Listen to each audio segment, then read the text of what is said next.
நான் அடுத்து நம்ம பார்க்குறது பார்த்தீங்கன்னா போலோ ஜிடிங்கன்னா டீசல் டாப் எண்ட் மாடலுங்க. ஓகே.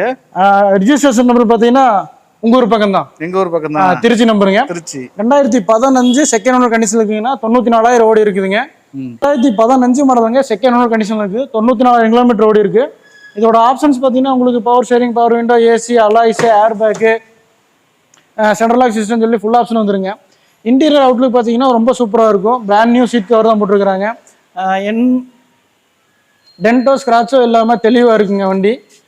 இது மைலேஜ் பார்த்தீங்கன்னா உங்களுக்கு ஒரு 22லேருந்து 23 வரைக்கும் தாராளமாக தருங்கன்னா 1.5ங்க. வென்டாவோட இன்ஜின் வரும்.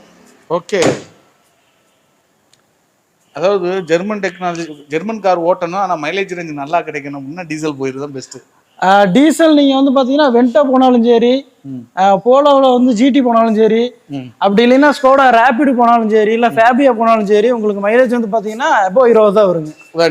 டீசலை பொறுத்த வரைக்கும் இந்த வண்டி நம்ம கோட் பண்ணுற ப்ரைஸ் பார்த்தீங்கன்னா 4,75,000 கோட் பண்ணுதுங்க. இதுவும் ஃபிக்ஸ்டு ப்ரைஸ் இல்லை, நெகோஷியபிள் தான். இதுக்கு லோன் பார்த்தீங்கன்னா ஒரு 4 லட்ச ரூபா வரைக்கும் நம்ம ஆல் ஓவர் தமிழோட பண்ணி கொடுத்துடலாங்க. ஓகே, சூப்பராக இருக்குது, கலரே நல்லா இருக்கு. அடுத்த வண்டி போயிருமா?